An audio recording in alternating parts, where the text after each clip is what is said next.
Welcome to Doing Time with Joe. I'm your host, Joe Baker, back again with another episode. Y'all, this is something that's going to be good. We're going to be talking about relationships in prison and when it goes bad. One of the guys in here I messed with real tough. He was talking about some stuff the other day. I'm going to call it, his nickname is Slow. We're not going to get into the details, you know what I mean, unless he wants to reveal that. But I got a couple of other few guys in here that's going to be joining in. And as they do, if they want to mention their names, they can. If they don't, that's cool too. But you know me, everybody out there that listens to the show, I'm about total transparency. I don't care nothing about that. We lay everything on the table. I'm going to be pushing.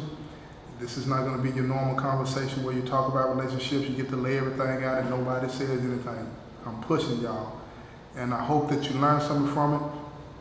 Before we get started, I want to tell everybody out there that's been supporting me on my podcast platforms and YouTube. I appreciate the support. If you got any questions about this episode or any other episodes that I've done, hit me up at doingtimewithjoet@gmail.com, and you know I get back at you. Appreciate you. I love all of y'all. But now we're gonna jump right into this episode and talk about relationships. If you don't mind, lay the foundation for what we're gonna be talking about. Tell us what you were going through yesterday and how it came about from your perspective. I called home, I called my old lady, man.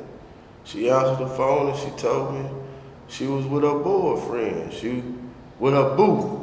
Her exact words was. But the fact of the matter is, about it all, we've been together for 3 years. 3 years? Okay, yeah. Let me ask you a question. 3 years. Were you in here during those 3 years, or were you on the streets and then came here? I was on the street and then came here. She was my woman before I came to prison. So did you know her, how long did you know her before y'all started messing on? Like I said, man, I've been knowing her for a while. For a while? Yeah, but as far as getting involved with her, it was like, man, maybe a year and a half before I got locked up. Right. What type of person is she? Give us so we can get an outline of her, you know what I'm saying? What is she like, don't like, what is she into? I want to know her, you know what I'm saying? Before we sit here and talk about somebody, I'd like to have some idea of the type of person that we're talking about. She a good woman, you know what I'm saying? Outgoing, caring, yeah. You know what I'm saying? Thoughtful. Yeah. Home-based, pretty much, you know what I'm saying? She a mother. Yeah. You feel me? Got kids. Yeah, she got children. Yeah. You know what I'm saying? Your kids? Nah, I got my kids and she got her kids. Okay, just want to get some clarification. Okay. Now, so when you called her, she told you that she was on the phone. She's spending time with her boo, right? As you put it, right? Yeah. Was that your first time hearing about her being with somebody else? Or did y'all have an understanding? Nah, it wasn't no understanding to this. It was this, man, about this situation. It has happened before. With her? Yes, while I've been incarcerated, yes. But due to the fact of what I know I have done, the hurt that I have caused. What do you mean by that? What I mean by that is before I got locked up, before I was incarcerated, I was doing my thing, When you say doing your thing, you mean seeing other women? And I was doing everything up under the sun. No, I just want to be specific. It ain't no specific thing. I was out there. I created hurt, so I understand what's gonna come behind it. Yeah. That's why when it came to me when I was down the first time, that I accepted it. You know what I'm saying? We got past that. You know what I'm saying? But here lately, we've been going steady. We ain't been having no hiccups. Right. You know what I'm saying? I look past it because I know what I have done. Because of the lifestyle you were living before. Yes, you know what I'm saying? So, when I called and she said this, it took me a step back, because it took me by surprise, because we have been talking and the fact of the matter, she like, I ain't on nothing, and this, baby, I'm here to the end, this is us. With you. Yeah, this is us, man. We done had our differences, man, but overall, I love you. Yeah. I'm with you. Such as I tell her, I love her and I'm with her. You know what I'm saying? I ain't in here creating havoc and trying to keep ongoing relationships with other people, you know, other females and things of that nature, you feel? Yeah. And then all of a sudden out of the blue yesterday, she said, I'm with my boo. Yeah. So how did it make you feel when she said that? She fucked up. Yeah. Hey, yeah, I was fucked up. I mean, describe it though. I mean, I've been through something like that. Shit, what's to explain? Hey, you got somebody that you love, that you done call, and they tell you that they with somebody else, and claiming them to be their significant other. Yeah, that boo. When they just told you that they are not on anything. Right. You get what I'm saying? So you feel like you got deceived? I mean, I was deceived, I was betrayed. You know, let down. Right. You know, of course. But that's the normal feeling of any individual with a relationship status, and the other one chooses to make their own decisions on how they go about doing their life and leading you in the blind. You know what I'm saying? Right. So, I mean, of course. Yeah. Anybody else got something to say about that before I say something? Man. Has anybody else at this table been through anything similar? Well, I have not been locked up now. Not being incarcerated. You went through a rough patch. I went locked, so that's just a difference. Yeah, it is a difference. It's a big difference. Why is it such a big difference? Because when you locked up, when you locked up in a relationship, it puts more constraint on relationship, because the person, you're not there physically. You know, you're not there physically. You can talk on the phone, but you're not physically there. Right. So you don't feel like there's anything you can do to try and you can talk to fix it. Exactly. But you know, opposed to you being out there, I can see you. I can kind of judge off your expression. I can kind of gauge it. Besides us being apart like this, you in one place, I'm in another place. Yeah. Yeah. So, do you think a lot of times that people in prison think that if it wasn't for the separation, the physical aspect of it, that the relationship would still be intact? I think in some cases, yeah. Of course. You think? Because some of the stuff that they would do, I would be able to do it if you were there, opposed to you being gone. But this is the fact of the matter of the city. And when you're going saying like this, man, this is the fact of the matter. When I got incarcerated, I'm speaking of saying, when I had got incarcerated, you knew about these things, understand me. You chose to stick by me in these situations, knowing the other side before I got in here. So the fact is, when you get in this situation and you give an option to leave or stay, and you choose to stay, then that creates a whole nother way of a person devoting themselves to you, because in this situation of being incarcerated, you are at your vulnerable, your most vulnerable state in here. You understand? Because who you have to depend on is significant others and loved ones. You understand what I'm saying? So the fact is, sometimes they have to depend on you in these situations as emotional support, mentally support, of saying financially support, because everybody in here is not always the recipient of, you know what I'm saying, welfares or anything of that matter, you know what I'm saying? So the fact of the matter is, when you going through this situation and you vulnerable, you know, you start, you know, you're not dealing with your old life, you're not intoxicated off drugs and alcohol and the pleasures of getting money, of these things, so you at your most clearest thoughts and how you really want to live your life and how you see life in your future. And this is when you take advantage of it as the significant other on the outside of the fence. Know that I forgave you for this, okay? We're gonna make it through this. And man, and you switch up. Like it's a problem. You see what I'm saying? You switch up. Like I said, I know by being incarcerated, man, you got an itch. And when I say itch, you gonna scratch that motherfucker. And this is for a more mature audience when I'm saying what I'm saying. You know, when you got an itch, you gonna scratch it. That's neither here nor there. But when you go and give your motherfucking heart, you understand what I'm saying? When you give love to an individual, man, outside of giving to me, and that's where the betrayal comes in. It's not so much as a person, not to cut you off. Yeah. When a person truly give another person love from a place of hurt, do you understand what I'm saying? Can another person truly give you love from a place of hurt? And what I mean by that, if you don't understand what I'm saying, is that if a person's been damaged, right? I get what you're saying. Okay, explain to me what I'm saying. I get what you're saying. In a place of hurt, you're not at your most clearest thoughts, clearest feelings. Exactly. You know what I'm saying? Exactly. So when you're going through hurt, you will dish out hurt. You understand what I'm saying? And that's what I mean. And that's the point. And that's the point when you asking me. But I'm giving you my. Yeah, but let me lay it out there. Let me lay it out a little bit clearer what I'm saying. You know, we expect somebody to give us love from a place of hurt, right? In that moment when she told you that it's all good, this and that, may have been true, might not have been true, right?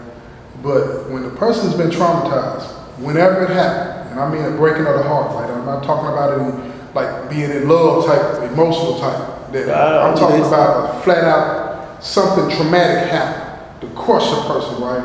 Somebody dying, somebody leaving, whatever the case may be, a breaking of the heart. Yeah. That person, until that is healed, is functioning and moving through life from a broken place, a broken perspective. So any decisions that person make, male or female, they're coming from a place of hurt. So most of the time in situations like that, a person is giving love from a selfish place. It's about what can I give to make me feel good to the other person. You understand what I'm saying? Meaning that she's gonna love you as long as it makes her feel good. Not about making you feel good. Love, pure love is about you. You understand what I'm saying? The person giving to you, not expecting anything in return, right? But if you're coming from a place of hurt, I'm giving to you because it makes me feel good, right? So when we deal with relationships like that, what we find in a lot of situations is that the people are sincere about what they're saying. I have no doubt that she meant that. I have no doubt that you meant what you said. But if a person is playing and operating from a place of hurt, which most of us are, then you have to be weary of what's really going on. If a person has not dealt with that, and that's another word of that when they talk about being conscious, right? If a person is not conscious and fully aware of what's going on with them from an emotional standpoint, from a spiritual standpoint, right? Then as soon as something happens to recreate or regenerate that trauma, they're gonna do what the subconscious mind tells them to do. They're gonna do whatever they need to do to satisfy, as you say, that itch, to make them feel good, not you. So I'm listening to what you're saying, and I'm thinking in my mind, what happened to her to make her totally abandon what she told you is that she was committed to you, right? That's what I'm listening for. And that's what I think a lot of people overlook when you're dealing with this. When a person is coming from a place of hurt, they are trying to ease that pain within themselves. And sometimes you that huckleberry. You see what I'm saying? Sometimes you that person that's easing that pain. All right. Yeah. But I'm the person who caused the pain. You can be the person that caused it. Part of it. You know what I'm saying? Exactly. So, but the question becomes, I don't want to cut you off, bro. Yeah. But the question becomes, is there's no way, unless you've been with this person their whole life, that you was the source of the original trauma, unless you were with this person their whole life. And see, that's where a lot of people get it wrong. An original trauma can happen when you're 7. Mine happened when I was 7. You understand what I'm saying? But the only way I even know that is because of my conscious walking, me wanting to know. But I'll be honest with you. Go ahead. Shit, when you get to talking that deep in that situation, ain't not no one that comes amongst each other in meeting each other, right, and not being in a lifestyle of, right, together for right, you know what I'm saying, since the beginning. Right. You was never thinking about that, right, type of shit. And you are and you are 100% right. So that goes 100% right. So that goes into saying when no individual is coming in into the situation thinking about, oh man, is it okay for me to love this person based on the last shit they just went through? Not the last. And therein lies the problem. Therein lies the problem. Most people don't approach a relationship in a way that's healthy because they have not dealt with the traumas on top of traumas on top of traumas on top of traumas that got them to believing that they know what love is. Man, to be honest about this shit, man, there a good percentage of every motherfucker who get involved with each other actually done came from a hurt motherfucking spot. I'm not arguing the fact. I'm agreeing with you on that. They damn near done got involved with this motherfucker on the base of they been hurt by this motherfucker, so they looking for another kind of happiness in another motherfucker. So why would you expect them to act any different when the only place you don't they come think from, about this. Exactly, and again, that's what I said. Therein lies the problem. Shit. When we're in a situation like that, let me say it like this to you, bro. When we find ourselves in situations like that, we meet somebody, it's all good. They're moving and grooving, saying the right thing, you're saying the right thing, doing the right thing, and everything is fine. But what we don't understand is when that first issue comes up, whether you bring it up or she brings it up, right? When that first issue comes up, it's how you deal with that. See, a lot of times when something happens, an offense, I'm gonna put these things right here. Y'all can't see it, but I just put 3 objects in front of me. I'm gonna put 4 objects in front of me for y'all out there that's listening to this episode. Right. Well, no, it's not about an order. This is an offense, this is an offense, this is an offense, and this is an offense, right? A sequence of offenses. But these sequences of offenses don't have to be taken on by you to the point where you become offended. Shit, I'm only human. No, you are, but you got a choice. When you're conscious, you have a choice to take it on. Just like you wear glasses. Y'all don't see it, but Slow got on glasses, right? I do too right now. Y'all know I can't halfway see. But anyway, I'm getting old. But the point I'm making is that the lens you look through is gonna determine what you see. And that's hard for a lot of people to understand. If I'm looking through a lens of spirituality and love, whatever you do to me, no matter what it is, I'm going to interpret that in what way? Spirituality in a righteous way. In a righteous way. But if I'm coming from a place of hurt, if I receive the offensive, if I call home right now, please don't let this happen. You know what I'm saying? Because I don't know how I would deal with it initially, but I know how I would deal with it after I thought about it. But if I call home right now, my girl tells me, and I love her beyond measure, to the moon and back. All right. If I call home and she tell me this ain't working, and this happened to me with my ex. I understand. My ex, I called home, like I told you yesterday, I called home years ago. I've been with this girl for 13 years. She's spending my money, I'm spending her money like we are getting married, right? I called home one day and she said, this ain't gonna work, and hung up. Right, that was it, after 13 years. I kept calling back, because I'm like, they be on TV when they say, I need closure. What did I do? Something ain't right here. You feel me? I ain't feeling right. But see, at that time, I wasn't conscious. I wasn't understanding that whatever she has going on, that's between her and the universe, not me. You feel what I'm saying? Now, things are going to happen to us, but it's how we deal with them, how we approach it. That's what's going to determine your growth. And sometimes growth hurts. The best example is the seed growing up out the ground. It's got to push its way through the dirt. That's a fight, that's a struggle. The better example is birth. When a child is being born and coming out the womb, that's a push. And it hurts. But it's growth, right? It's a beautiful thing when it's done. You understand? And that's what being in a relationship is like when you're coming from a place of hurt. It's gonna be some hurt. What you have to do, and again, those of you that's listening, those at this table, you know, might not agree with me, and that's okay. That's okay. But if you're operating from a place of hurt, most of your outcomes are going to be hurt because you learn how to imitate love. I'm not saying you don't know how to love. You learn how to imitate it. You know what it looks like, you know what it feels like, but not long term. Because you've learned to cope from a place of hurt, and I get a little drink every now and then and I'm all right, quench my thirst. But you don't know what it's like long lasting, right? And the reason we don't experience it long lasting is because we don't go back and try to deal with what's going on with us. See, a lot of times when we're dealing with karma and all that, see, we don't get to pick when the trouble comes. You don't get to say, okay, all the bad stuff I did, I needed to come back on me January 3rd, 2023, so I get it over with. That is not how it works. The universe does not bring stuff back to you to harm you.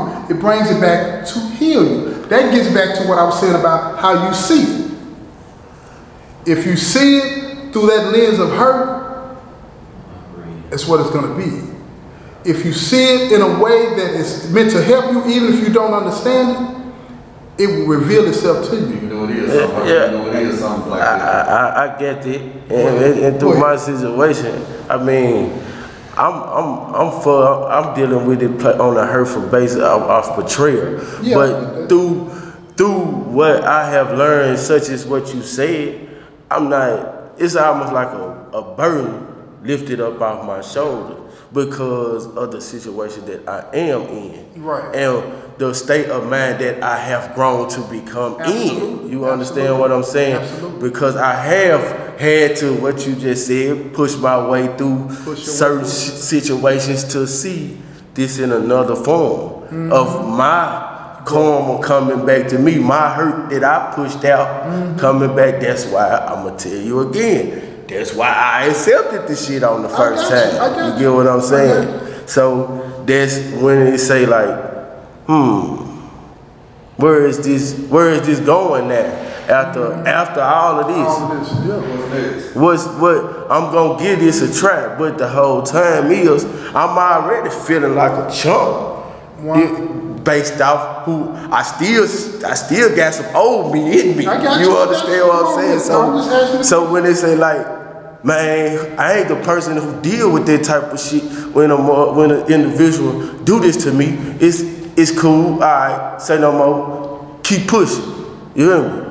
But the thing is now, I'm stuck in a place where I don't have an option or a detour way of dealing with another avenue or outlet to say what we just came from. We was talking about a person leave a hurtful situation and jumps into another situation for what? A period of time. It's okay. It's cool. It feels good. But in the long term, it's not a long term because this situation has turned bad too. Now I done been leaping from bullshit to bullshit, creating hurt to hurt. You hear me?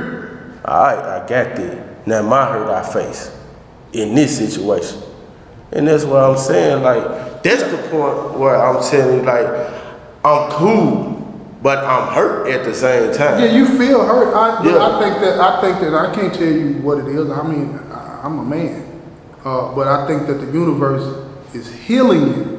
Exactly. From what me and you done talked about, fucked up. Absolutely. You know what I'm saying? Absolutely. But what me and you talked about has helped me a long way. Yes, you know what I'm saying? To allow myself even to be, with this. You know what I'm saying? Yeah. Even with this. Yeah. You was gonna say something? Harry Orders. I'm just another speaker in the room, just hearing the dynamics. Do you want to tell me your name or no? Yeah, this is Brother Hakeem. How you doing, Hakeem? I'm alright. Well, I'm just sitting here listening to the situation. The brother, he trying to be genuine, saying into his feelings and emotion. That's a hard thing to do with dealing with the heart. And you got to deal with basic self. And once one hurt then occurred in any person's life, man or woman, you know what I mean, you try to cure the problem that caused the hurt the very first time. The original pain. So you coming from a situation, like he just said, you going from a hurt, and y'all know how the rumor was. Papa was a Rolling Stone, wherever ladies had was his home. So the same thing with this saying, you entering into these relationships and you trying to be a better person than you was when you was with the last person. And you trying to change from laying your hat in all these different other homes and try to lay it in one place. And so when you put all these bags in one place, when you trying to do the right thing, now you got to really wonder, is the person that you with, for as their background and their perspective, is they trying to, know what I'm saying, keep their wig, or no man, they ain't got no hat, they got wigs. We been trying to see, can they keep their wig at one stationary area? But I think, not to cut you off, bro, but I think that's where we go wrong. We start to worry about what the other person is doing and where they're at in their growth. You just used a good example where you said you go to this next relationship and you're trying to do better in this relationship. But all we do when we go from one relationship to the other, whether it be short-term or long-term relationships, when we go from one to the other without working on ourselves, all we're trying to do is, I'm gonna do better than I did the last time. I feel what you're saying. I'm gonna do better than I did the time before that. I feel what you're saying. And that's where you learn to imitate love. That's where you learn to imitate it. When it's genuine, what you do is that person is laying next to you, or that person that you say is near and dear to you. That's true. You want the best for them, even if it means what? If you gotta live without me. Even if they live without you. And that is where it becomes a love that is not selfish. Right. You're willing to lose. Right. And in that you learn that that's what love is. Wanting the best for everybody around you. But people they closing doors. So he like he said, he did what he did. He ain't trying to close no door. In this situation, what do you mean? Explain that to me a little bit. Close the door means it's the sever. The whole kill of it all. I'm done. It's a wrap. Bye. Okay. He's saying he ain't closed the door. He understood what he did. He accepted his wrong. He accepted responsibility. He being the bigger person. Now, we don't understand is the individual trying to close the door with throwing it in the individual's face to cause pain. See, that's where the individual that's trying to be open, honest, honoring the man. But that's where an offense happens and the person chooses to be offended. But I'm gonna say it like this. Malcolm he tells me this all the time. And then brother Malcolm right here, but he ain't gonna talk, y'all. He's shy. But he tells me all the time, what's meant for you will not pass you by. Yeah. It will not. And this is the thing about the universe. You don't get to pick when it comes back. You don't get to say, all right, me and you, my girl, you know, I'm laying it all out to you. I did A, B, C, D, E, all the way through the Z, and some more stuff. Add the Greek alphabet to it if you want to. Right on.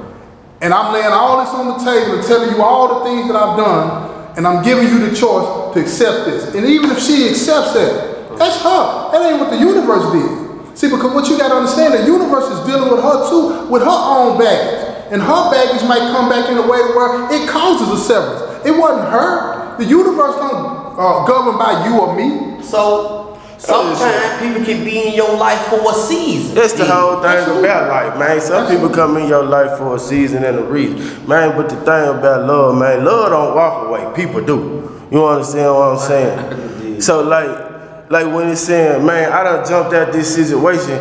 It ain't the fact that I jumped out this situation and motherfucker said, man, you still don't love that person because you still have love for that person. That I don't give a fuck who you is. So when you ever going into a relationship, don't wonder yourself about, do he still or do she still love? Damn right, she still do, man. And it's a problem. It's damn near a possibility if you fuck up, she gonna go do this. So now I'm dealing with that. Right.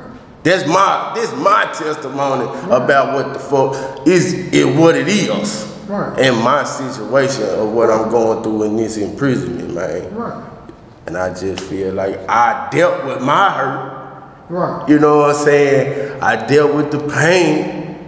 You know what I'm saying? And I'm becoming a changed individual where I can love accordingly. Yeah. I can care accordingly. Right. You know what I'm saying? And this is what I was given. Right. On accordingly based.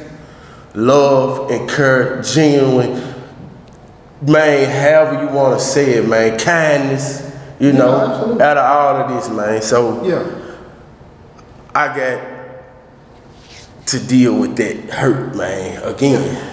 Yeah. But at the end of the day, the topic is that we got to get through it.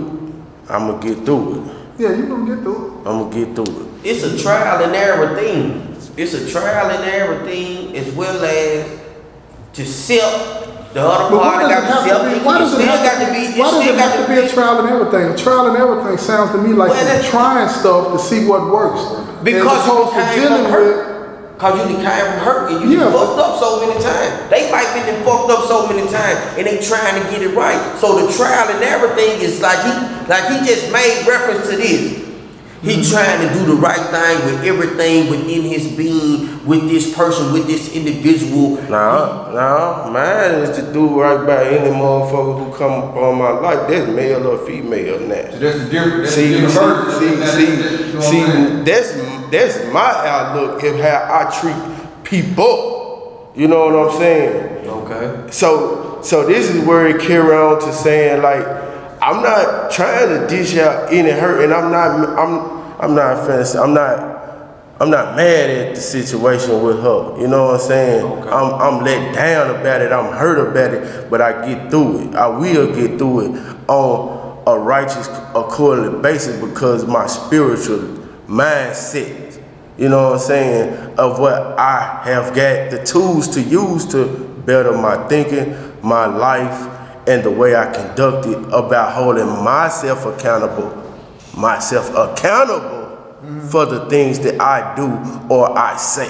You get what I'm saying? Yeah.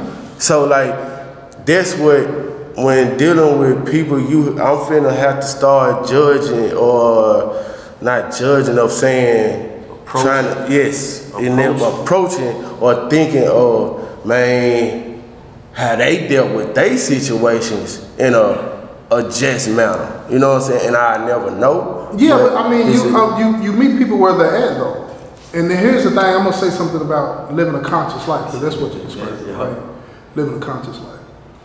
When you live a conscious life, you have to accept one thing more than anything, is that most of the time, you're gonna be the one that feels like you're being walked on. Yeah. You have to be open to the fact that meeting somebody where they're at, they might not be where you're at. And if you're the one that's claiming to be conscious, right? If you're the one that's claiming to be conscious, you're the one that has to be the most understanding. I'm going through that situation too. Yeah. You know what I'm saying? And I get that, you know what I'm saying? And I'm proud of my growth, you know what I'm saying? To where I can talk openly about this. Right. You know what I'm saying? Yeah. But through it all, man, I'm thankful for the conversations.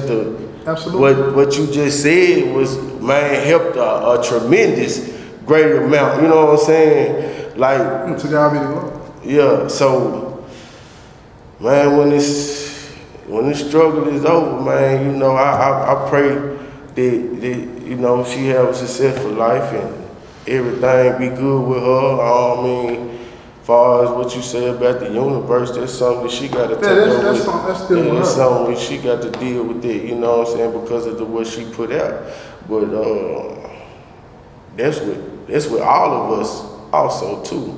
I made a statement as far as directions, but you as the listeners, man, be careful and be mindful of your actions and what you do and how you speak to people and how you know what I'm saying, because you're creating karma. Yeah. You're creating a situation that is gonna come back on you. If you put out good, it's gonna come back. If you put out bad, it's gonna come back. And you don't get to pick when it comes back. You do not get to pick. It doesn't matter. It comes back on you when the universe deems it the best time to come back on you to heal you. Right. It's not about hurting you, but now you might interpret it as hurt because it's uncomfortable. You know what I mean? Yeah. But it's not meant to. It's not going to feel good, and the reason it's not going to feel good is because you're not used to. You're not understanding. You've been going through life understanding love to see and be one way, and it's not. It's not the way that it's been given to us. Love is not meant to hurt you at all, at all. But we've been taught this and learned this, and we've been acting accordingly. But when you understand what's really going on, and you accept things that happen to you, knowing that the universe is in charge of all of these things, you know what I'm saying? A lot of people like to use that interchangeably with the Most High, whatever you want to say. But at the end of the day, you don't get to pick when your troubles come, but your troubles are not coming to hurt you, it's coming to help you. because it's what you did. You planted those seeds, and now they're coming back. What you plant, you'll reap the harvest of it. And sometimes it doesn't feel good because you don't really want to accept the fact that it's about your growth, not to hurt you. You know what I mean? Anybody else got anything to say before I wrap this up?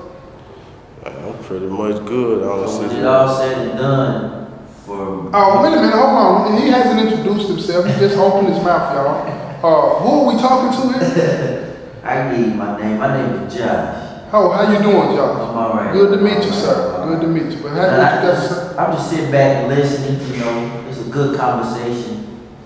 Because, I mean, every day in life is a relationship. That's the only way you're going to, whether it's business, personal, whatever, you got to have relations. Even if it's bad or good, it's still a relation. But the thing is, to move on from that is like, what do you feed yourself now? You know, like you said, how you never know when it's your time for the karma to come in. So pretty much, what do you feed yourself? Do I feed my spirit or do I feed my flesh? As we all know how we feed our flesh, we always want to get the same outcome. Hurt. Well, taking me, if I keep feeding my flesh, it hurts. I keep going after what I like. This ain't nothing but hurt. But at this time right here, during this incarceration time, I've been trying to be more lenient on my flesh. On my spirit. I still tap into my flesh. I always calling home to see what's going on out there. But it's pretty much about who you surrounding yourself with. That's how you build relations. That's how you build the healing.